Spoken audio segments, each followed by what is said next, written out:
James Walker held the eviction notice between fingers that had once pulled wounded men from burning metal in the Kandahar desert. The paper trembled, not from the cold Chicago wind slicing through the cracked window seal of their studio apartment, but from something deeper. Across the cramped space, Maya sat cross-legged on the threadbare couch, pretending to focus on homework she'd already finished an hour ago. She was 9 years old and had learned months ago not to ask if there was dinner. The way her small shoulders hunched forward, the careful stillness of her posture, she knew. Children always knew. 17 days. That's how long they had before the marshal would arrive and put their belongings on the street. James folded the notice and slipped it into his back pocket, though the gesture felt pointless. You couldn't hide devastation by making it smaller. The property manager had been apologetic, at least. Marcus had given them every extension the law allowed, and then some. 3 months of promises and partial payments, and the kind of desperate optimism that made grown men sound like children begging for one more chance. The medical discharge papers from the Marines sat in a manila folder under the bathroom sink next to the prescription bottles James rationed because he couldn't afford refills. His back injury, 3 herniated discs from when the Humvee he'd been riding in hit an IED, had ended his construction career before it really began. The pain was constant, a grinding presence that made sleep difficult and heavy lifting impossible. He'd tried to push through it for 6 months after the discharge, working job sites, until his legs went numb and he collapsed in front of a crew of men who'd looked at him with pity he couldn't stomach. Now he worked 3 part-time jobs that didn't require lifting anything heavier than a coffee pot. Overnight security at a storage facility on the south side, afternoon shifts at Rosie's Diner washing dishes and bussing tables, weekend mornings at a grocery store stocking shelves before his back started screaming. None of it was enough. None of it would ever be enough. Maya shifted on the couch, her stomach making a sound she tried to cover with a cough. James felt the noise like a physical blow. $432 in his checking account. Rent was $2,000. They were already living on borrowed time, borrowed mercy, borrowed everything. The diner where James worked had become a kind of sanctuary, though that word felt obscene given the circumstances. Rosie herself had stopped charging him full price for the meals he bought for Maya weeks ago. She'd slip extra fries onto the plate, add a milkshake he hadn't ordered, wave away his attempts to pay the difference. Pride should have made him refuse, but hunger made monsters of principles. His daughter needed to eat. That calculus was simple and brutal and non-negotiable. Tuesday afternoon found James in his usual corner booth, the one where he'd proposed to Lisa 8 years ago, when the future had been something bright instead of this grinding darkness. Maya sat across from him, eating a grilled cheese sandwich in small, deliberate bites. She'd learned to make food last, stretching each meal across as much time as possible. The trick was to chew slowly, take tiny portions, pretend fullness came easily. At 9 years old, she developed the survival instincts of someone 3 times her age. Her shoes were 2 sizes too small. James had noticed the way she walked lately, careful and slightly off balance, trying not to put pressure on the pinched toes.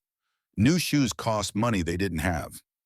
Everything cost money they didn't have. The world ran on a currency he'd been stripped of, and his daughter was paying the price. "You're not eating." Maya pushed her plate toward him, her dark eyes. Lisa's eyes always. Lisa's eyes studying him with an awareness that broke something in his chest every time he saw it. "I'm good, baby. You eat. You always say that." The observation came without accusation, just statement of fact delivered in the flat tone children develop when they'd seen too much truth too young. James picked up his coffee instead, letting the bitter warmth fill his mouth so he wouldn't have to answer. Rosie moved behind the counter, her weathered face carefully neutral, as she topped off water glasses and pretended not to notice the small tragedies playing out in her booths. The bell above the diner door chimed. Cold air rushed in, carrying with it the woman who would change everything, though James didn't know that yet. He only saw someone who clearly didn't belong on the south side. Her charcoal suit probably cost more than he'd made in the last 3 months. Silver hair cut in a sharp bob that spoke of expensive salons, and the kind of confidence that came from never worrying about eviction notices. She moved through the diner with purpose, scanning faces until her gaze landed on him and stopped. Something shifted in her expression. Recognition, maybe, or calculation. She walked straight to their booth, her heels clicking on the linoleum in a rhythm that felt like countdown. James Walker. Every instinct from 12 years as a Marine sergeant snapped to attention. He didn't recognize her face, but she knew his name. That meant threat assessment, threat neutralization, threat management. He shifted slightly, positioning himself between this stranger and Maya without making it obvious. Who's asking? The woman's eyes moved to Maya, then back to James. A brief hesitation crossed her face, something almost like nervousness before she reached into her handbag. When her hand emerged, she held a photograph. She set it on the table between them with the careful precision of someone playing a card they had been holding for a long time. James forgot how to breathe. The photo showed him in desert fatigues, younger by years, but aged by violence. His face was caught, mid-shout, every vein standing out in his neck, muscles straining as he pulled a man from a burning Humvee. Behind him, flames and smoke turned the Kandahar landscape into something from Dante. He remembered the heat god, the heat blistering his hands through his gloves, the smell of burning rubber and flesh, the way ammunition had started cooking off rounds, popping like some hellish fireworks show. Kandahar Province, March 15th, 2012. The woman's voice was steady, controlled. Do you remember that day? Sergeant Walker James stared at the photograph. He remembered everything. The screaming, the way Staff Sergeant Michael Stone had been trapped in the driver's seat, the vehicle's frame twisted around him like a vice. The heat so intense it had felt like breathing fire. The knowledge that he had maybe 30 seconds before the whole thing went up.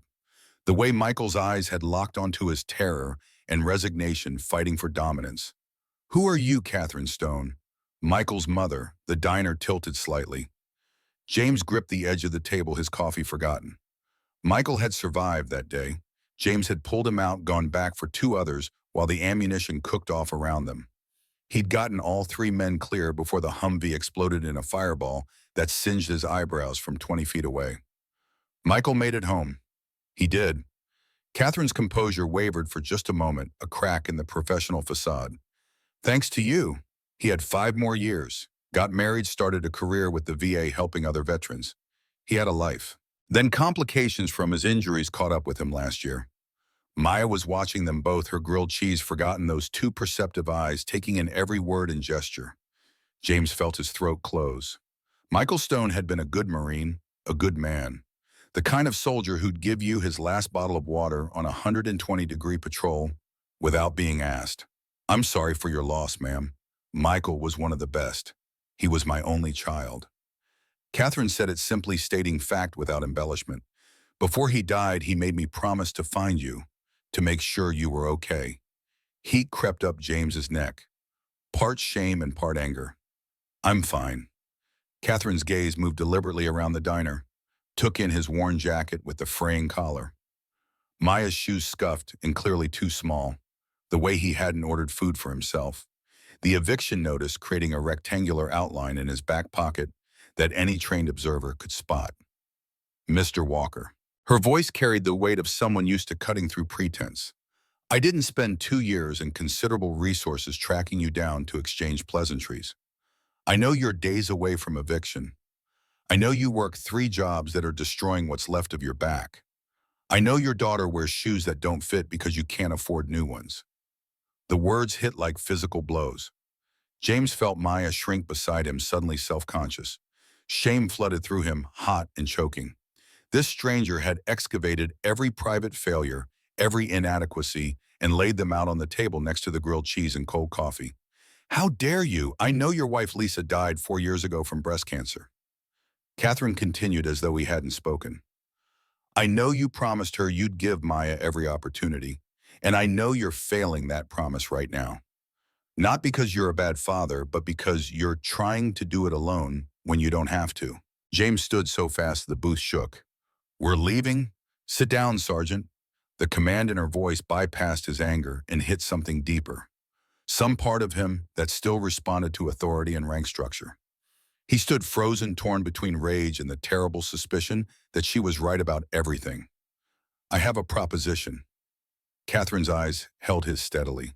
It's going to sound insane, but I'm asking you to hear me out, for Maya's sake if not your own.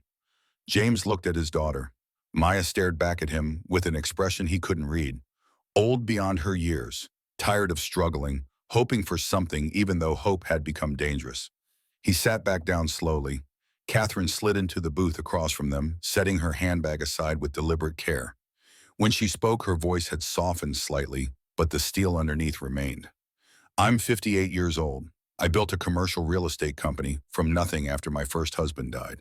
I'm worth approximately $300 million. I have homes in 3 cities, more money than I know what to do with. She paused and something raw crossed her face. I'm also desperately, achingly alone. Michael was my only family. Since he died, I've realized that all the money in the world means nothing if you have no one to share it with. James waited.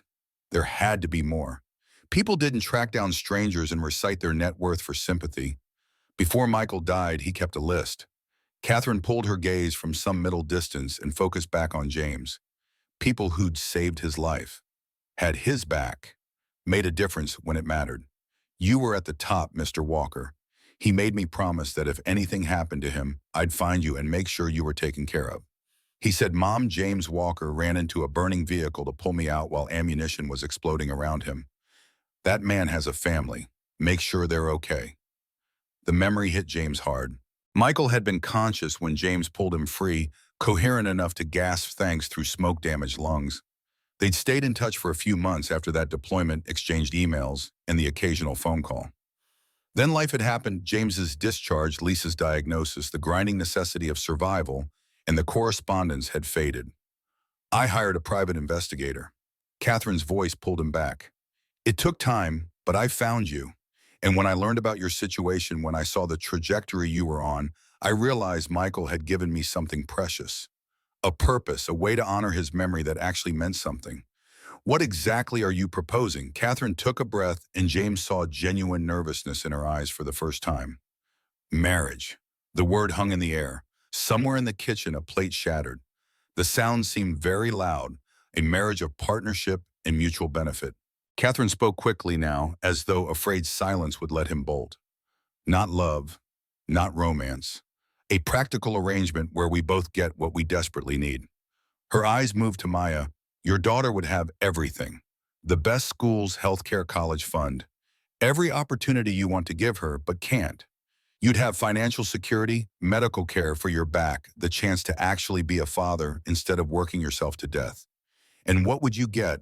I'd get to be a grandmother. Catherine's voice cracked slightly. I'd get family dinners and someone to come home to. I'd get to help raise a child, something I thought I'd lost forever when Michael died. I'd get purpose again. She leaned forward, urgency bleeding through her professional veneer. I'm not offering charity, Mr. Walker. I'm offering partnership. You need resources. I need family. We can help each other. Maya spoke for the first time since Catherine had arrived, her voice small and uncertain. Is this real? Catherine turned to her, and the transformation was startling. All the steel and business acumen melted away, leaving something raw and vulnerable. Yes, sweetheart, it's real. I know it sounds strange, but sometimes the best solutions are unconventional. James felt like he was drowning. This couldn't be happening. People didn't just, you couldn't seriously expect me to. I expect you to think about it. Catherine pulled a business card from her bag, set it on the table next to the photograph. I'm staying at the Peninsula. Call me when you are ready to discuss terms. Or don't call at all. She stood, then paused, reached into her wallet, and placed $200 bills on the table. For Maya's new shoes and dinner for both of you. Please. Then she was gone, leaving behind the faint scent of expensive perfume and a business card that felt like it weighed 1,000 pounds. James stared at the money. $200. More than he'd made in his last week of work combined. Dad. Maya's voice was uncertain, frightened. What just happened? I don't know, baby. James picked up the photograph of himself pulling Michael from the flames, studied the desperation and determination frozen on his younger face. I honestly don't know. The apartment felt smaller when they got home, suffocating in a way it never had before. James had always been able to compartmentalize their poverty frame, it as temporary hardship that would pass if he just worked hard enough. But Catherine's visit had stripped away that comfortable fiction.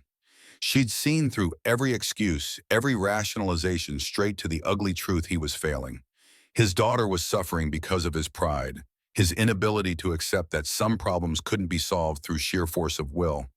Maya went to bed without being asked, curling up on the couch they shared, because the studio only had one. James tucked the thin blanket around her, kissed her forehead, whispered goodnight. Then he sat at the kitchen table, really just a card table with wobbly legs, and pulled out his phone. Google made Catherine Stone's wealth obscenely easy to verify. Forbes had featured her 2 years ago in an article about self-made women in commercial real estate. Net worth estimated at $320 million. CEO of Stone Properties with holdings across Chicago, New York, and Los Angeles. Widow of tech entrepreneur Richard Stone. Mother of Michael Stone, decorated Army veteran who died from complications related to injuries sustained in Afghanistan. There was a photograph from Michael's funeral. Catherine standing alone at the graveside, spine rigid, hands clenched, face a mask of controlled devastation. Something about that image, the absolute isolation of it, made James's chest ache with recognition. He knew what it was like to stand at a grave and face the future alone. His phone buzzed. Text from his sister Diane in Atlanta. "How are you doing?" Really, James looked around the apartment, the eviction notice on the counter. Maya's two small shoes lined up by the door. The empty refrigerator humming in the corner. The bottle of pain pills he was rationing because the prescription had run out and he couldn't afford the refill. "We're okay." The lie came easily. He'd been telling it for so long it had barely registered as dishonest anymore. But that night, lying on a sleeping bag on the floor because Maya had the couch, James couldn't silence his thoughts. What would Lisa want? That's what it came down to. If his wife were here, and God, how he missed her with an ache that never faded, what would she tell him to do? He already knew the answer. Lisa had been practical, fierce when it came to protecting Maya. She'd fought cancer for 3 years, with everything she had, not for herself, but to give their daughter more time with a mother. Toward the end, delirious with morphine and pain, she'd gripped his hand with strength that shouldn't have been possible and made him promise. Give her everything, James. Every opportunity, every chance. Don't let pride stop you from getting her what she needs. At 2 in the morning, James picked up Catherine's business card, stared at it for a long time. The Peninsula Hotel. Suite number embossed in gold lettering. A world so far from his own, they might as well have been different planets. His thumb hovered over his phone screen. This was insane. Marrying a stranger for money. Entering into some kind of arrangement that reduced their lives to transaction and contract. Everything in him recoiled from the idea. But Maya's face kept swimming up in his mind. The careful way she rationed food. The way she'd learned not to ask for things. The resignation in her eyes when she looked at her two small shoes. 9 years old and already beaten down by poverty, she'd done nothing to deserve. James typed, "Can we talk? I have questions." The response came within minutes, as though Catherine had been awake too, waiting. "Tomorrow at 6 p.m., bring Maya. She should see what this life could look like." James set the phone down and covered his face with his hands. He wasn't sure if he was making the best decision of his life or the worst mistake. But for the first time in months, he felt something other than desperation. He felt possibility. The Peninsula Hotel lobby existed in a different economic atmosphere than anything James had experienced since before his discharge. Marble floors stretched in geometric patterns that probably cost more than his entire apartment building. Crystal chandeliers threw light that seemed somehow cleaner than normal illumination. People moved through the space with the unhurried confidence of those who'd never worried about money. Maya gripped his hand tighter as they crossed toward the concierge desk, her eyes wide with wonder and intimidation. "This is like a palace." "Yeah, baby, it is." A concierge in a suit that fit like it had been tailored specifically for his frame directed them to the penthouse elevator with the kind of practiced courtesy that made James feel simultaneously welcomed and keenly aware of his otherness. The elevator walls were polished brass. James caught their reflection, him in the best clothes he owned, which were still clearly secondhand, and worn Maya in her Goodwill dress from school pictures, and felt a wave of inadequacy so strong it nearly drove him back out. But Maya squeezed his hand, and he remembered why he was here. The elevator opened directly into Catherine's suite. She was waiting, but the transformation startled James. No power suit today. She wore jeans and a soft blue sweater, her feet bare against the plush carpet. She looked human, approachable, like someone who might actually live in this opulent space rather than just occupy it. "Thank you for coming." Her smile seemed genuine warm. "Hi, sweetheart. I'm so glad you're here. A golden retriever came bounding over, tail wagging, with the kind of enthusiasm that suggested every visitor was the best thing that had ever happened. The dog made a beeline for Maya, who actually laughed, the sound bright and unguarded, in a way James hadn't heard in weeks. "This is Sergeant." Catherine's eyes crinkled with amusement. "He's terrible at being a guard dog. Thinks everyone is his best friend." Maya dropped to her knees, letting the dog lick her face and nuzzle against her hands. The pure, uncomplicated joy on her face made James' throat tight. When was the last time she'd been able to just be a kid? To laugh without worrying about whether there'd be dinner or if they'd have a place to sleep next week. "Maya, why don't you and Sergeant explore while your dad and I talk?" Catherine gestured down a hallway. "There's a game room with books and a TV. Help yourself to anything in the kitchen." Once Maya had disappeared, with the toss trotting happily at her heels, Catherine gestured to the sitting area. Floor-to-ceiling windows overlooked Lake Michigan, the water dark and restless under the evening sky. The view alone probably cost more per month than James made in a year. "Thank you for coming." Catherine settled into a chair across from him. "I know this is unconventional. That's one word for it." James stayed standing, too wired to sit. "I need to understand what you're really proposing. The details." "Fair enough." Catherine pulled a leather folder from the side table and handed it to him. Inside was a document that looked professionally drafted, dense with legal language James had to read 3 times to fully process. "I had my lawyers draw up a preliminary contract. Obviously, you'd want your own attorney to review it, which I'd pay for. But here are the basics." James scanned the pages, his eyes catching on phrases that seemed surreal. Legal marriage with separate residences initially, or shared residence with separate bedrooms at the discretion of both parties. Full financial support for Maya Walker, including, but not limited to, education, healthcare, extracurricular activities, and college fund established in the amount of $2 million. Joint custody and parental rights with Catherine Stone, legally adopting Maya Walker with James Walker's full consent and retained rights. He kept reading, his hands beginning to shake.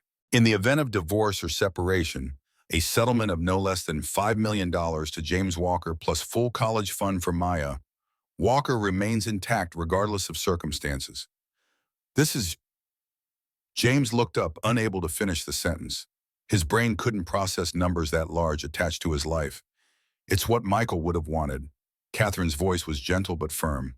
"And James, I'm not doing this purely out of obligation. I've thought about this carefully.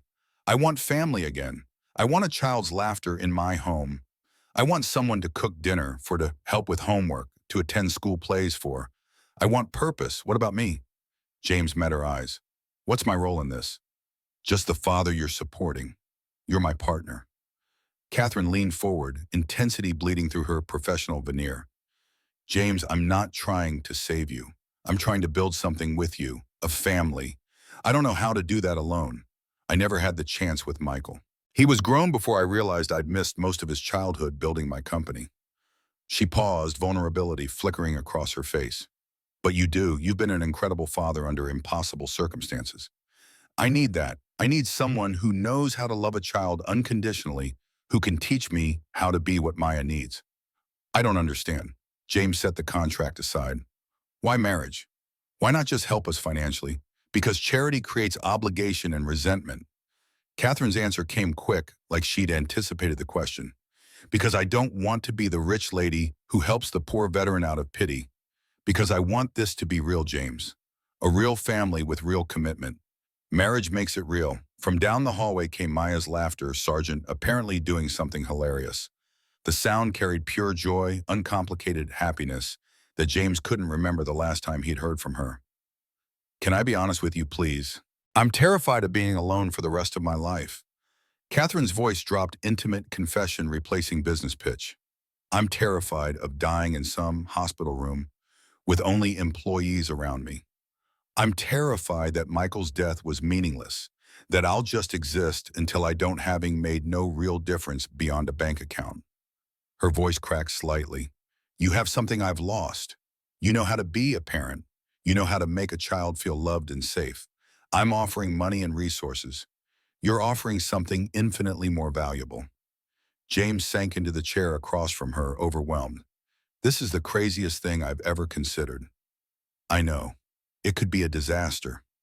It could be. Catherine met his eyes. Or it could be exactly what we both need. We won't know unless we try. What about expectations? James forced himself to ask the question that had been gnawing at him. Physical expectations, separate bedrooms. Catherine's answer was immediate firm. No physical relationship unless both parties want that, which I'm not expecting. I'm not looking for romance, James. I'm looking for partnership and family. Maya appeared in the doorway, sergeant at her heels, her face flushed with excitement. Dad, you have to see the game room. It has every console, and there are shelves of books. And she stopped reading the tension in the room. Sorry, should I go back? No, baby, come here. James held out his hand. When Maya took it, he pulled her close. Ms. Stone has made us an offer. A big offer, and I need to know how you feel about it. Catherine explained it in simple terms a 9-year-old could understand. They'd live together as a family. Catherine would help take care of Maya. They'd have a nice house, and Maya could go to good schools. They'd be partners helping each other. Would you be my mom? Maya's question was direct, cutting through all the adult euphemism. I'd like to be something like that. Catherine's voice was careful, gentle. I can never replace your mom. She'll always be your mom. But I could be someone who loves you and takes care of you too. Maya looked at her father with those two wise eyes. What do you think Dad James thought about the eviction notice? About Maya's shoes? About the way his daughter had learned to ration food at 9 years old? About Lisa's final words? Give her everything. I think sometimes the right choice is the one that sounds craziest. He looked at Catherine, saw hope and fear and loneliness reflected back at him. I need conditions of my own. Name them. I contribute. I'm not just someone you support. I work. I help. I'm a real partner. Maybe I can't contribute financially the way you can, but I contribute something. Agreed. Catherine nodded immediately. I'll need help managing properties, overseeing projects. You have construction experience. I could use that. Maya keeps her mother's memory alive. James felt his throat tighten. Pictures, stories, everything. You don't try to replace Lisa. I wouldn't dream of it. Catherine's voice was fierce. Lisa gave you Maya. I have nothing but respect for her. And if this doesn't work, James forced himself to finish the thought. If we can't make this arrangement function, we separate cleanly. No drama, no fighting. We protect Maya first. Absolutely. James took a deep breath. The room seemed to tilt slightly, reality shifting into some new configuration he couldn't quite process. Then I think we have a deal. Catherine's face transformed. For the first time, she smiled fully, and James saw something that had been hidden under all that polish and control. Hope. Pure, desperate hope that maybe this insane plan could actually work. There's one more thing. She pulled out her phone. I'd like to show you both the house where we'd live. It's in Lincoln Park. I think Maya should see it before we make any final decisions. The drive through Lincoln Park felt like crossing into a different country. Tree-lined streets where people walked purebred dogs and pushed expensive strollers. Brownstones with actual yards in Chicago, which might as well have been lunar real estate for how achievable they seemed to James. Children played on sidewalks without the edge of vigilance. Kids developed in rougher neighborhoods. Everything looked clean, safe, prosperous. Catherine pulled up to a 3-story brownstone that looked like it belonged in a magazine spread. James felt Maya's grip on his hand tighten as they walked up the front steps. Inside the house was elegant without being cold. High ceilings and original woodwork. Natural light streaming through tall windows. Space that felt generous rather than ostentatious. But it was the bedroom Catherine showed Maya that broke something open. Decorated in purples and whites with a window seat overlooking a garden. Bookshelves already filled with titles both classic and contemporary. A desk for homework. A bed that looked like it belonged to a princess compared to the couch Maya currently slept on. Is this mine? Maya whispered, touching the bookshelf like it might disappear. If you want it to be. Catherine's voice was soft, careful. Maya turned to her father and James saw tears streaming down her face. Dad, there's a yard. A real yard. James knelt down and pulled her into a hug. I know, baby. Can we say yes? Maya's voice was muffled against his shoulder. Please, James looked at Catherine over his daughter's head. The older woman's eyes were wet too. Something passed between them in that moment, understanding maybe. Or recognition. Two broken people trying to build something whole out of their jagged pieces. Yeah. James's voice came out rough. Yeah, we can say yes. The lawyer's office in the Loop felt aggressively corporate. Floor-to-ceiling windows overlooking Michigan Avenue. Conference table that could seat 20. Partners in expensive suits who processed their unconventional arrangement with professional neutrality that couldn't quite hide their curiosity. James signed papers that would change everything. Catherine sat beside him, and when it was done, when they were legally bound in the strangest partnership either had ever entered, she held out her hand. Partners. James shook it. Her grip was firm, steady, confident. Partners. They told Maya together that night in Catherine's hotel suite, Sargent as witness. She cried, then laughed, then hugged them both so hard James's ribs ached. When do we move this weekend? Catherine looked at James for confirmation. If that's okay with your dad. James thought about their tiny apartment, the eviction notice, the empty refrigerator, the cold that seeped through the walls, the weight of failure that had been crushing him for months. He thought about Lisa and her final wish. He thought about Maya's face when she'd seen that bedroom with the window seat. This weekend is perfect. Saturday morning arrived with the kind of cold that made Chicago winters legendary. James and Maya packed their belongings into boxes that accumulated with embarrassing speed. Everything they owned fit in the back of Catherine's SUV with room to spare. That should have been humiliating, the physical evidence of how little they'd managed to accumulate, how completely poverty had stripped them down. Instead, it felt like leaving weight behind, dead skin shedding to reveal something new underneath. Maya carried her backpack with the few toys she'd kept from before Lisa died. A stuffed elephant her mother had given her. A photo album James had managed to protect through all the moves and evictions and desperate months. Catherine had sent a moving truck for the furniture, but there wasn't much worth taking. The couch sagged in the middle. The card table wobbled. The sleeping bag James used was fraying at the seams. Reddy and baby Maya looked around the studio apartment one last time. Her expression was complex, layered with emotions James couldn't fully parse. Relief and sadness and hope all tangled together. Yeah, I'm ready. Catherine was waiting at the brownstone when they arrived. She'd taken the day off, probably the first time in years, based on what James had learned about her work ethic, and greeted them at the door with Sergeant wagging enthusiastically behind her. Welcome home. The word should have felt presumptuous. This wasn't their home, not really. They just signed papers and made promises and entered into an arrangement that defied every conventional definition of family. But something about the way Catherine said it, the genuine warmth in her voice, made it feel less like pretense and more like invitation. Maya took off running through the house with Sergeant, her laughter echoing off the high ceilings. James stood in the foyer with Catherine, surrounded by moving boxes and the remnants of their old life, and felt the full weight of what they'd just done settle over him. Are you okay? Catherine's voice pulled him back. I don't know. Honest answer seemed important. This is all happening so fast. We can slow down. Take our time adjusting. There's no rush. From upstairs came Maya's delighted shriek as she discovered something new. The sound cut through James' uncertainty like light through fog. No, he met Catherine's eyes. Fast is good. Maya needs this. I need this. Okay. Catherine's smile was gentle understanding. Then let's make it work. They spent the day unpacking, though there wasn't much to unpack. Maya's clothes fit in one corner of her new closet. James's belongings took up a fraction of the dresser in his room. Catherine had already furnished both spaces with care, nothing ostentatious, but comfortable and thoughtful. His room had a proper bed with a mattress that didn't sag, a chair by the window, a bookshelf waiting to be filled. Catherine worked in the kitchen, putting away groceries she'd ordered. The refrigerator filled with more food than James had seen in one place in years. Fresh vegetables and fruit. Real meat instead of the discounted cuts he'd been buying. Milk that wasn't about to expire. Bread that hadn't been marked down. The abundance felt obscene and wonderful in equal measure. You don't have to do all that. James appeared in the doorway. I can handle it. I know you can. Catherine looked up from organizing the pantry. But I want to. Is that okay? There was something vulnerable in the question, like she wasn't sure if she was allowed to care. Like decades of being alone had made even simple domestic care feel presumptuous. Yeah.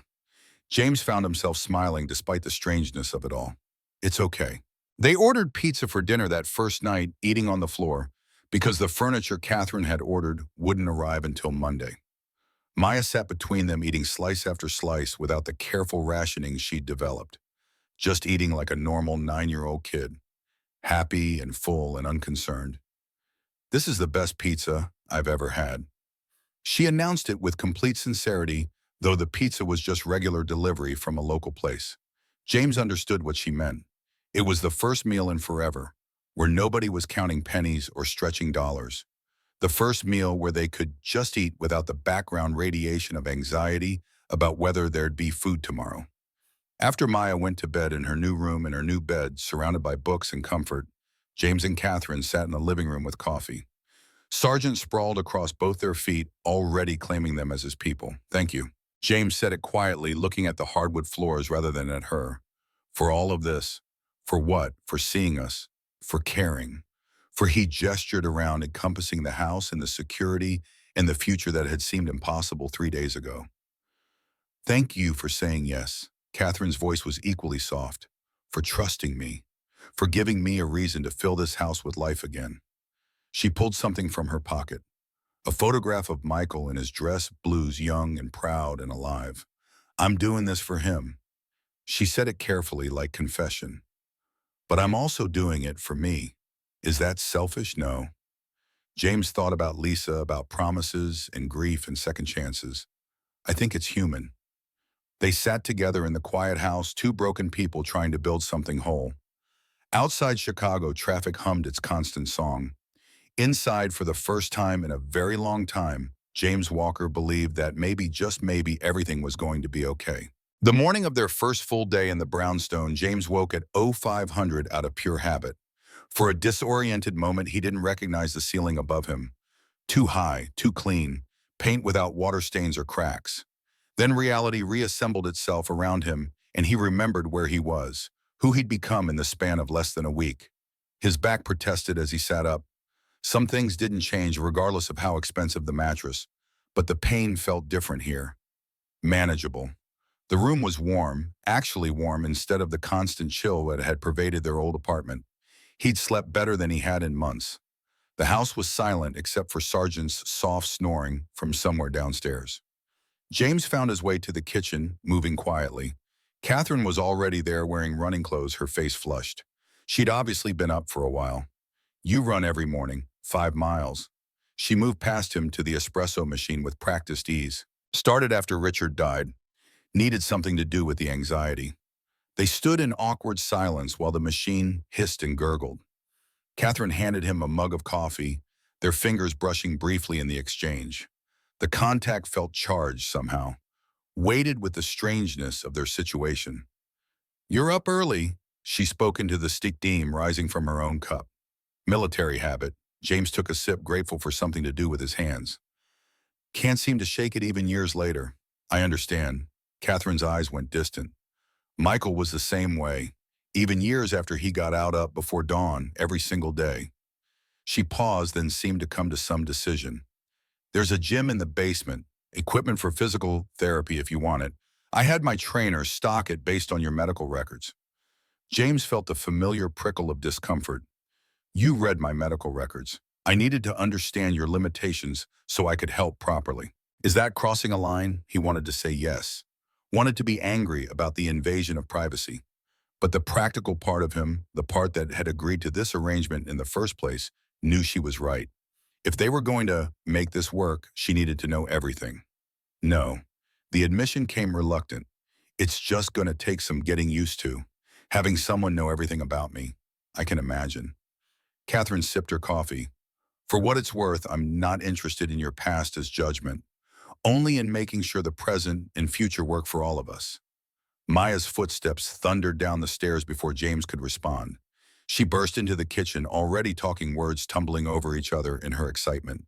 "Dad, did you see my bathroom? It has a tub and a shower and the towels are so fluffy." "And oh, hi, Catherine. Is it okay if I take a bath? I've never had a bathtub before. Just the shower in our old place," and Maya breathed. James was smiling despite himself. Catherine laughed, the sound warm and genuine. "Of course you can take a bath, sweetheart. Use whatever you want. There's bubble bath in the cabinet under the sink." "Really? Thank you, thank you, thank you." Maya hugged Catherine impulsively, then seemed to realize what she'd done and pulled back uncertain. Catherine's face did something complicated, surprise and pleasure and pain, all compressed into one expression. Any time, honey. After Maya thundered back upstairs, Catherine stood very still, her hand pressed to her ribs where Maya had hugged her. "You okay?" James asked. "I haven't been hugged like that in a very long time." Her voice was thick with emotion. Michael stopped spontaneous hugging around age 12. Too cool for it. I didn't realize how much I'd missed it until just now. James saw her clearly in that moment. Not the powerful CEO or the wealthy benefactor, just a woman who'd lost her only child and was desperately lonely. The armor she wore, the professional competence, the controlled demeanor, it was all just protection against the ache of being alone. "She'll do it again," he said it gently. "Fair warning, Maya's a hugger, always has been." "Good." Catherine blinked rapidly, busying herself with refilling her coffee. "That's very good." Catherine's phone buzzed on the counter, pulling her attention away from the moment. She glanced at the screen, frowned slightly, then looked at James. "I have an early meeting. Board presentation. I can't reschedule. Mrs. Rodriguez, my assistant, will be here at 8 to help with anything you need, and I've arranged car service to take Maya to school." "I can take her to school." "Of course you can." Catherine's response came quick, gentle. "But this way you don't have to navigate public transit with your back. Consider it convenience, not replacement." James wanted to argue, wanted to insist he could handle basic parenting without hired help in town cars. But Maya appeared again, this time dressed but unsure, holding up two different shirts. "Dad, what am I supposed to wear?" "I have my old clothes, but Catherine said she bought me some new things, and I don't know what's appropriate for this school and—" "Let me help." Catherine moved toward the stairs without hesitation. "Come on, we'll figure it out together." They disappeared upstairs, leaving James alone with his coffee and the growing realization that his entire existence had shifted into some alternate reality. 3 days ago, he'd been counting quarters for the laundromat. Now he stood in a kitchen that probably cost more than most people's houses, listening to his daughter laugh, with a woman they barely knew who'd legally become her second mother through paperwork and promises. His phone buzzed. Text from Diane. "You've been radio silent for days. What's going on?" How did he explain this? James stared at the message, trying to formulate words that wouldn't sound completely insane. Finally, he typed, "A lot has happened. I'll call you tonight." "We're okay. Better than okay." Her response was immediate. "That's cryptic as hell. You better call." Catherine's voice floated down from upstairs, patient and warm, as she helped Maya navigate her new wardrobe. His daughter's responses came bright with excitement, discussing colors and styles with an ease that surprised him. When had Maya ever had the luxury of caring about what she wore? Survival didn't leave room for fashion. They came back down 20 minutes later, Maya dressed in clothes that actually fit her face, glowing. Catherine had pulled Maya's hair into a neat braid, the kind of thing James had never learned to do properly. Lisa used to handle that. The thought brought the familiar ache, but underneath it was something else. Gratitude, maybe, that Maya had someone who could teach her these small but significant things. "You look beautiful, baby." Catherine did my hair. Maya touched the braid carefully. "She said she'll teach me how to do it myself." After Catherine left for her meeting and Maya departed in the town car driven by a kind-faced older man named Robert, who promised James he'd been driving children safely for 15 years, the brownstone fell silent. James stood in the foyer, surrounded by moving boxes and the weight of change, unsure what to do with himself. The gym Catherine had mentioned was in the basement downstairs. His back protested descending. But once there, James understood what she'd meant about having it stocked based on his medical records. The equipment wasn't just expensive, it was specific. Everything his VA physical therapist had recommended, but James could never afford. Traction table, resistance bands in the exact weight gradations. Even the same brand of heating pad. He spent an hour working through exercises he'd abandoned months ago when the copays became impossible. His back screamed at first, muscles that had been compensating for injury now forced to remember their proper function. But underneath the pain was something else. The feeling of actually addressing the problem instead of just surviving it. Sweat soaked through his shirt by the time he finished. James sat on the weight bench, breathing hard, and let himself feel something he'd buried for a long time. Hope that maybe he could get better. That maybe his body wasn't just a collection of broken parts held together by stubbornness.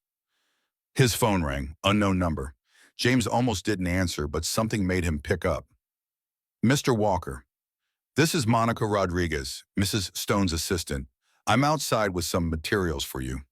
Should I come in? James found her on the front steps, a professional woman in her 50s, carrying a leather bag that looked expensive and well-used. She had kind eyes and the efficient manner of someone who'd spent decades managing other people's chaos. Welcome to Stone Properties. She extended her hand grip firm. I've worked for Catherine for 12 years. If she trusts you, so do I. Let's get you set up. For the next 3 hours, Mrs. Rodriguez walked him through property files, maintenance schedules, contractor, relationships, current issues. She pulled out a laptop and new phone already configured with access to systems James barely understood. His head spun with information, building codes and tenant complaints and vendor contracts, but his hands itched to actually do something. After months of forced uselessness, the prospect of real work felt like oxygen. This building in Pilsen has had heating complaints for 6 months. Mrs. Rodriguez pulled up a file, her expression professionally neutral, but her tone suggesting frustration. The property manager keeps saying it's fixed, but tenants keep calling. Catherine wants eyes on it. I can do that today. Perfect. Here's the address and the manager's contact info. Just observe, assess, report back. You have full authority to make decisions. Don't worry about stepping on toes. After she left, James sat with files spread around the dining table Catherine had obviously bought recently. The wood still smelled new. Real work, real purpose. Something he could actually contribute beyond gratitude and need. His phone showed the Pilsen address. The building was on the south side, not far from where he and Maya had been living. Different world from Lincoln Park, but familiar territory. His phone rang again. Catherine this time. Mrs. Rodriguez set you up. Yeah. Thank you for this. Stop thanking me. Her voice carried a smile. How do you feel about checking that Pilsen property today? I know it's quick, but already planning on it. Good. James could hear the approval in her voice, the relief maybe that he was taking initiative. One more thing. I've scheduled a family therapy appointment for Thursday, just to make sure Maya's adjusting well and we're all on the same page. Is that okay, family therapy? The words felt strange applied to their situation, but James recognized the wisdom. They were essentially 3 strangers trying to become a unit. Professional guidance made sense. Yeah, that's smart. Lisa and I did therapy when she was sick. It helped. Okay, I'll send you the details. And James, good luck today. The Pilsen building was a 3-story walk-up built in the 20s, brick facade showing its age. James met the property manager in the lobby, a nervous man named Tony Morales, who kept wiping his palms on his pants. Mr. Walker. Tony's handshake was damp. Miss Stone said you'd be coming by. They walked through the building together, James asking questions and taking notes on his new phone.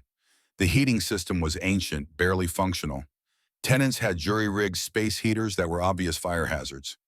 The whole building felt like a disaster waiting to happen. He'd seen setups like this before back when he was doing construction. Landlords who patched and delayed because repairs cost money they didn't want to spend. Tony, why hasn't this been fixed? The repairs are expensive. Tony wouldn't meet his eyes. Ms. Stone's previous oversight told me to make do. Patch instead of replace. Who told you that? Her old property director. Guy retired last year. Since then, I've just been following his protocols. James pulled out his phone and called Catherine directly, not bothering with formality or hesitation. How's it going? We need to replace the entire heating system in the Pilsen building. It's not just inefficient, it's dangerous. Tenants are using space heaters that could burn the place down. Silence on the other end. James could practically hear her calculating cost versus necessity. Then her voice came back firm and clear. How much? James did quick mental math based on his construction experience. 150 give or take. Maybe more depending on what we find when we open walls. More silence. Then do it. Get bids from 3 contractors. I want this done right and fast. Those are people's homes, James. I won't have them freezing or risking fire. You're sure that that's a lot of money? It's also the right thing to do. That's why I hired you. To tell me what actually needs doing, not what's cheapest. Get it done, she hung up. James looked at Tony, whose expression had shifted from nervous to hopeful. Get me a list of contractors you trust. We're fixing this properly. Yes, sir. Tony's face split into a grin. Thank God. I've been worried about Mrs. Chen in 2B. She's 76 and sleeping in her coat. James thought about his own nights shivering in their old apartment, choosing between heat and food. Get me her information. I want to check on her personally. Mrs. Chen answered her door wrapped in 3 sweaters, her apartment ice cold. Her face showed the careful resignation of someone who'd learned not to expect help. Mrs. Chen, I'm James Walker. I work for Ms. Stone. We're going to fix your heat. The old woman's eyes filled with tears. Really, I've been calling for months. I know. I'm sorry it wasn't handled sooner.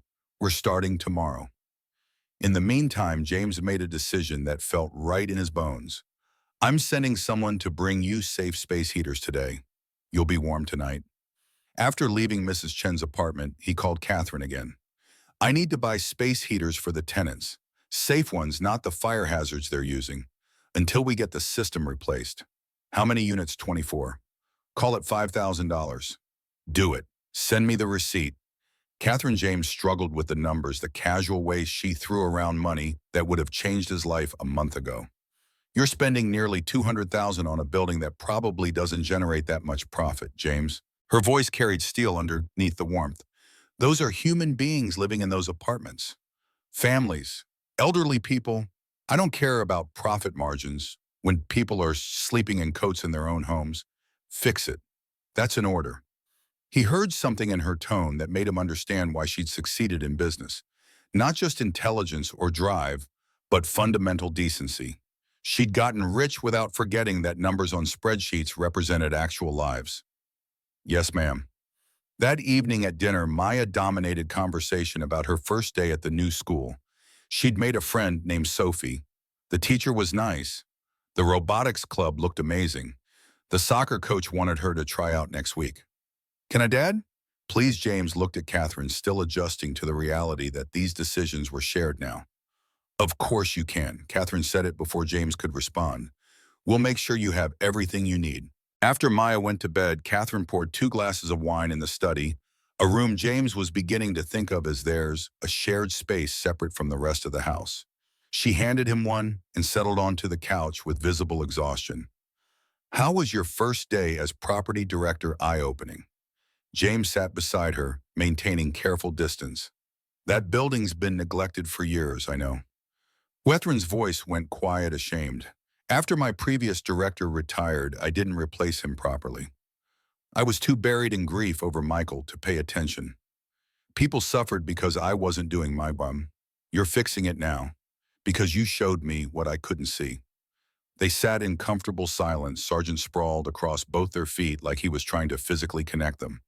James sipped his wine, tasting something complex and probably expensive. Everything in this house was expensive. Everything in this life was foreign. Can I ask you something? Anything. Why did you really choose me? James set his wine down, needing his hands free for this conversation.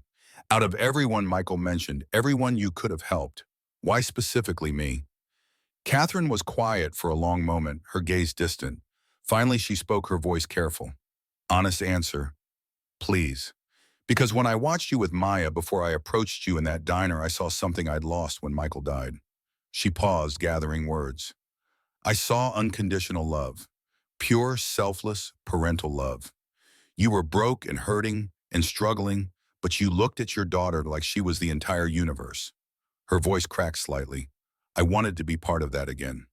To feel that kind of love even secondhand, even as an outsider looking in. James felt his chest tighten. You're not an outsider, I hope not. But I worry that I am, that I'll always be the woman who bought her way into your family. Catherine James turned to face her fully. You didn't buy your way in. You earned your way in by caring, by seeing us when we were invisible to everyone else, by treating Maya like she matters. She does matter.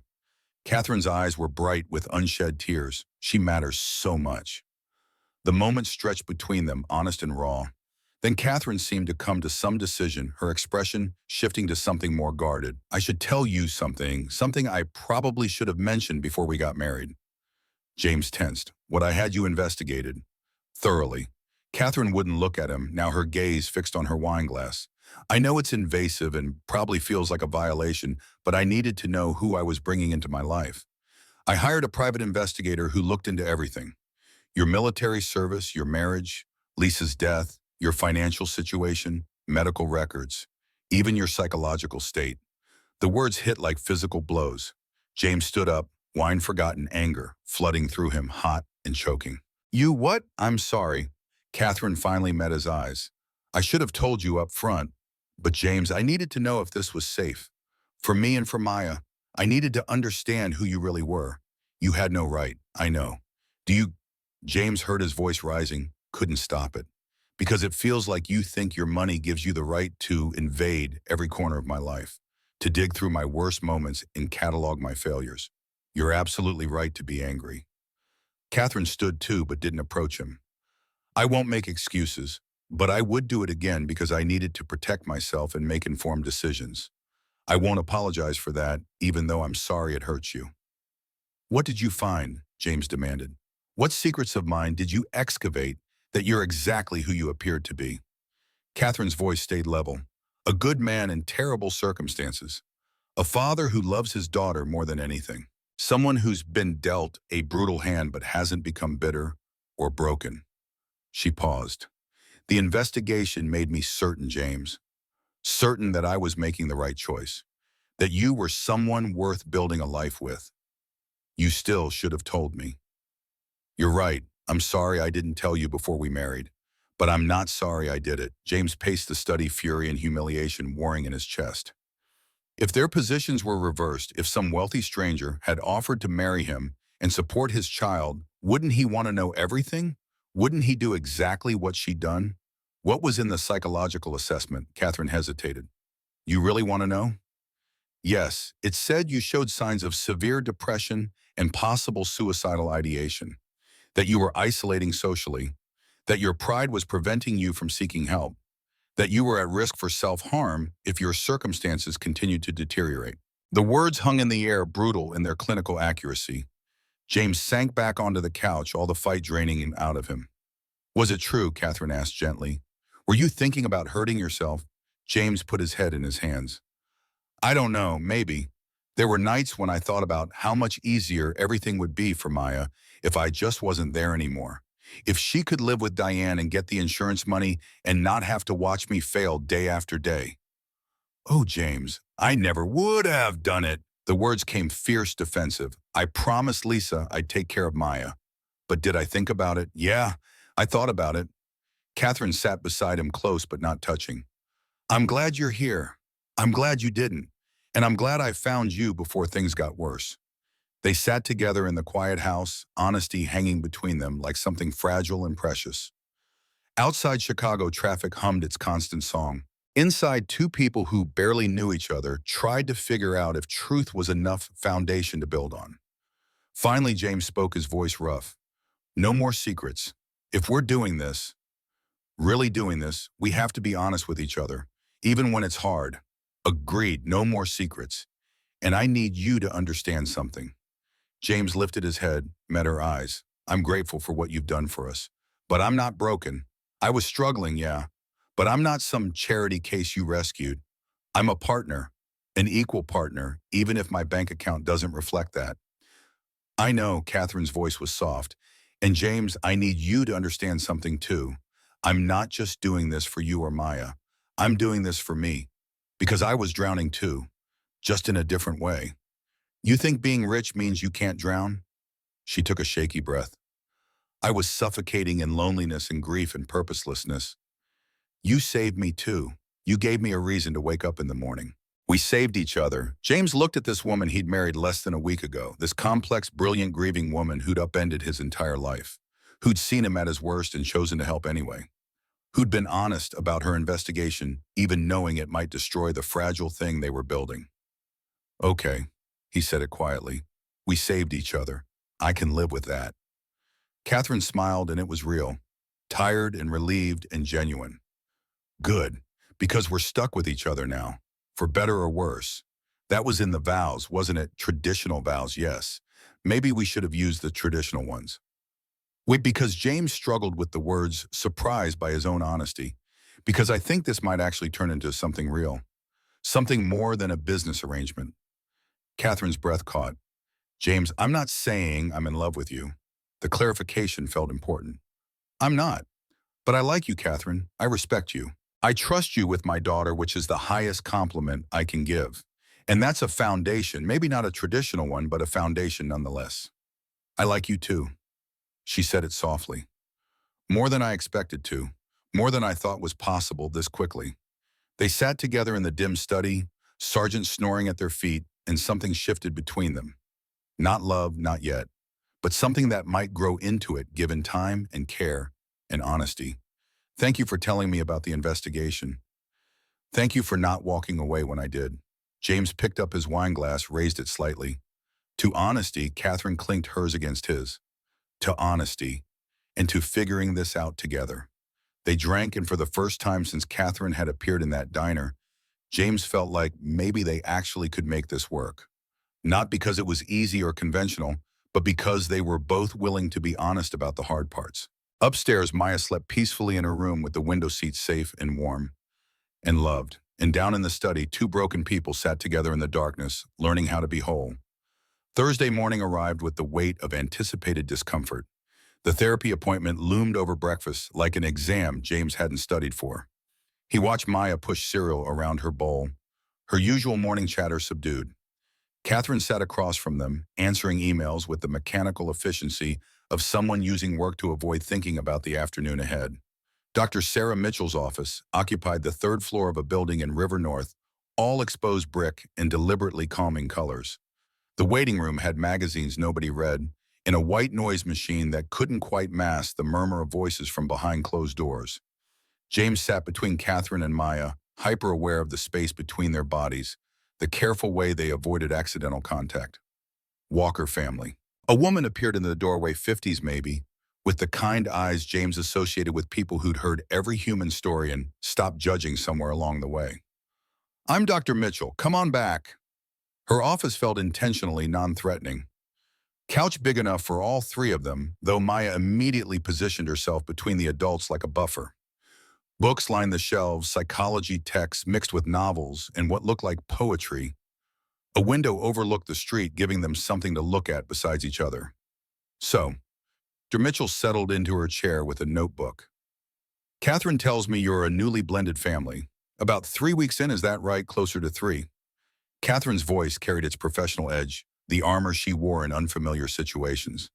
And Maya, how are you feeling about all these changes? Maya looked at her father, seeking permission. James nodded slightly, though his stomach churned with apprehension about what she might say. It's really different. Maya's voice came out smaller than usual. Good different mostly, but weird too. I have my own room now, and I don't have to worry about Dad being able to afford groceries. But sometimes I feel bad about being happy because Mom's not here to see it. Dr. Mitchell's expression remained neutral, encouraging. That's a very normal feeling, sweetheart.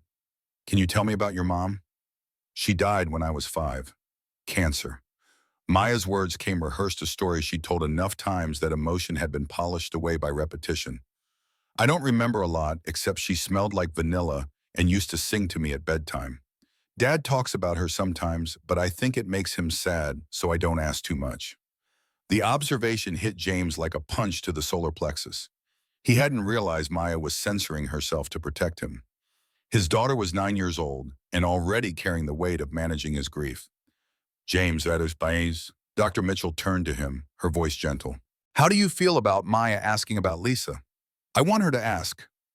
The words came fierce, defensive. I want her to know her mother. She was the best person I've ever known. But it hurts. Maya said it quietly, not accusation, but observation. I can see it hurts you when we talk about her. Yeah, baby, it does hurt. James felt his throat tighten. But that doesn't mean I don't want to. Your mom was the best thing that ever happened to me besides you. I want you to know all the stories. Dr. Mitchell made a note. Catherine, how do you fit into this dynamic? How are you navigating Lisa's memory? Catherine set her phone down completely, giving the question her full attention. The gesture felt significant somehow. Proof she was actually here instead of half present the way successful people often were. I'm trying to honor Lisa's place in their lives. Her voice was careful, measured. I don't want Maya to feel like she has to choose between loving her mother's memory and accepting me. I'm not trying to replace Lisa. I'm just trying to be someone new who cares about Maya. And how's that working? I don't know. Catherine's professional facade cracks slightly. Some days it feels natural. Other days I feel like an intruder in their grief. You're not an intruder. Maya spoke up suddenly, surprising them all. You're Catherine. You're different from Mom, but that's okay. Mom was Mom. You're like a special friend who lives with us and helps Dad and takes care of me, too. That's a beautiful way to put it. Dr. Mitchell smiled. Maya, you're very emotionally intelligent for 9 years old. I had to grow up fast. Maya said it simply without self-pity. When Mom died, and then when Dad got hurt and couldn't work as much. You grow up fast when you have to worry about whether you'll have a place to live. The words landed like stones and still water ripples spreading outward. James felt Catherine go rigid beside him. Dr. Mitchell's pen stilled on her notebook. No kid should have to worry about that. Dr. Mitchell's voice stayed gentle. But you did, and that shaped you. How are you feeling now that those worries are gone? Safer. Maya twisted her hands in her lap, but also kind of guilty. My friend Jamal from my old school, his family's still struggling. Why do I get to be safe when he doesn't? James closed his eyes against the wave of emotion. His daughter's compassion was beautiful and heartbreaking in equal measure. That's called survivor's guilt. Dr. Mitchell explained it like she was teaching vocabulary, normalizing the feeling. It's very common, but Maya, you getting help doesn't take away from anyone else. It doesn't mean Jamal matters less. It just means you got lucky, I guess. Dr. Mitchell turned her attention to the adults. Let's talk about the marriage. How are you two navigating this unconventional arrangement? James and Catherine exchanged glances, a whole conversation happening in the space between their eyes. It's an adjustment, James chose his words carefully. We're still figuring out roles and boundaries. I've been struggling with feeling like a dependent instead of a partner. Catherine gave me a job managing her properties, which helps. And Catherine, how do you feel about that? I feel like James doesn't fully understand his value. Catherine's voice carried frustration underneath the control. He thinks money is the only contribution that matters. But he's teaching me how to be part of a family again. He's helping me heal from losing Michael. That's worth more than any salary. Dr. Mitchell looked between them, something shifting in her expression. It sounds like you both have different love languages. James, yours seems to be acts of service and provision. Catherine, yours seems to be quality time and words of affirmation. You're going to need to learn each other's languages. We're not in love, James said it quickly, needing the clarification. This isn't that kind of marriage. Isn't it? Dr. Mitchell's question was direct, almost challenging. You live together, you're raising a child together, you're building a life together. What exactly do you think marriage is? The question hung in the air unanswerable. Maya watched them both carefully, reading dynamics adults thought they were hiding. What we have is based on practicality, not emotion. Catherine's voice carried uncertainty, now the professional mask slipping. We're partners, not romantic partners. And how's that working for you emotionally? Catherine's hands twisted in her lap, mirroring Maya's earlier gesture. It's complicated. I care about James and Maya deeply, more deeply than I expected to. But I don't know if that's love or just loneliness finding an outlet. James, Dr. Mitchell's attention swung back to him.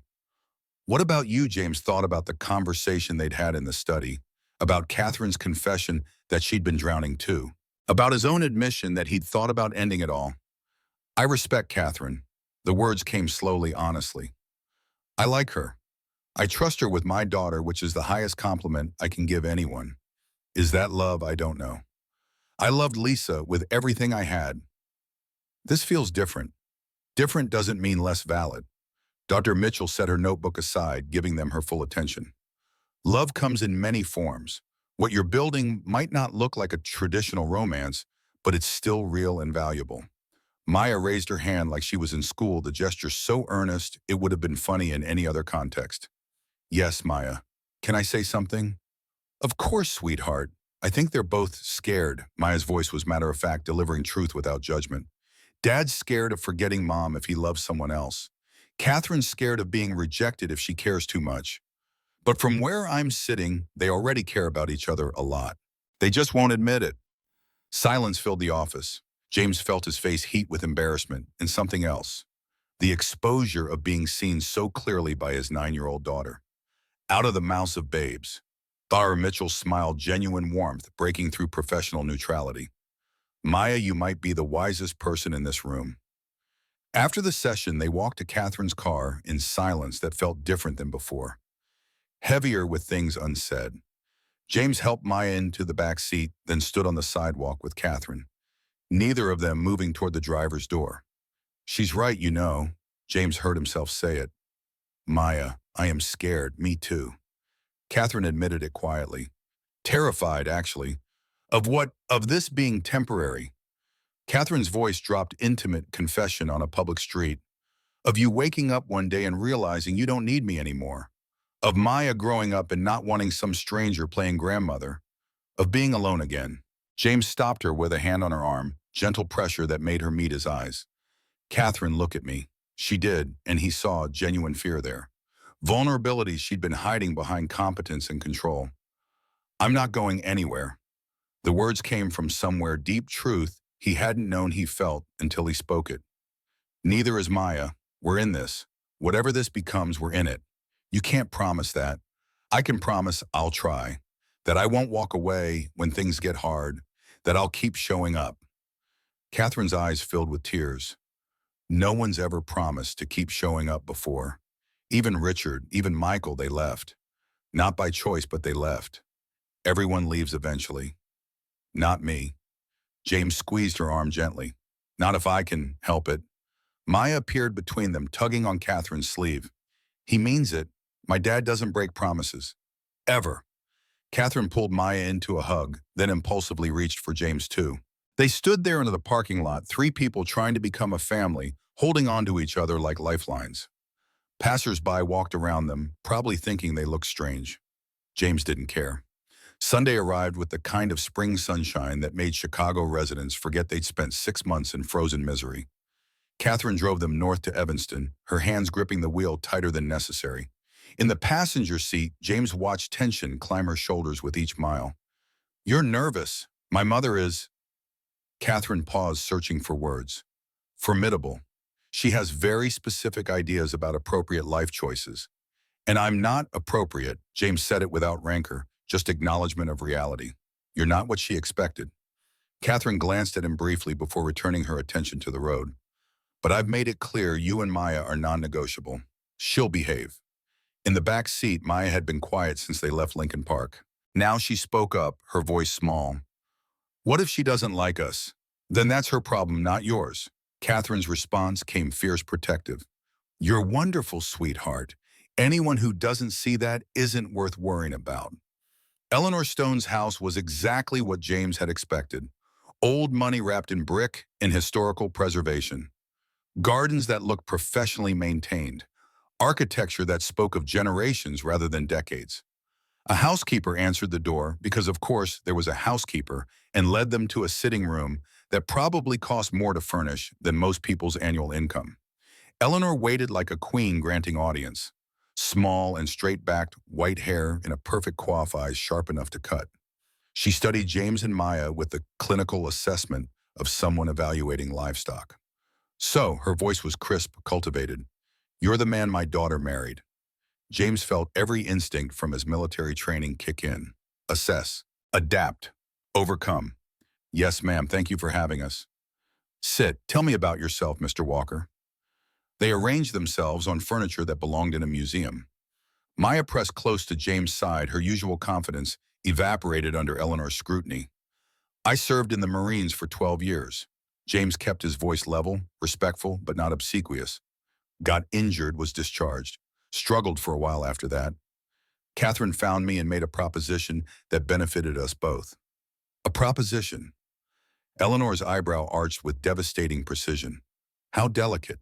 She married you to save you. How progressive. Mother, Catherine's voice carried warning. She married me to save herself, James interrupted, meeting Eleanor's gaze directly. She was grieving Michael and needed family. I needed resources to care for Maya. We helped each other. Eleanor studied him for a long moment, something shifting in her expression. You're honest. I appreciate that. Most men would lie or posture. You just state facts. Facts are easier than fiction, ma'am. Indeed they are. She turned to Maya and James felt his daughter tense. And you, child? What do you think of this arrangement? Maya sat up straighter and James felt pride surge through him as he watched her gather courage. I think Catherine is kind and smart, and she cares about my dad and me. Maya's voice started quiet but grew stronger. I think we're lucky she found us. And I think if you're mean to her or to my dad, you're going to regret it because we're a family now, and families protect each other. James's heart swelled even as he wondered if Maya had just torpedoed their chances with Eleanor. But Eleanor laughed, actually laughed, genuine delight breaking through aristocratic reserve. Good Lord, Catherine. Eleanor's eyes sparkled. This child has a spine of steel. I like her immensely. She gets it from her mother. Catherine said it quietly, carefully. Lisa was fierce about protecting the people she loved. Then Lisa raised her well. Eleanor's expression softened in a way that transformed her face. Mr. Walker, I won't pretend I understand my daughter's choices. A marriage of convenience seems cold to me, the opposite of what I hope for her. She paused and something like vulnerability crossed her features. But I've watched Catherine grieve for 2 years. I've watched her become a shell of herself. And today, sitting in this room with you and your daughter, I see life in her eyes again. So whatever this arrangement is, it's doing something right. I'm trying my best, ma'am. See that you continue to do so. Eleanor's voice regained its steel. Catherine is precious to me. If you hurt her, I won't. James cut her off gently.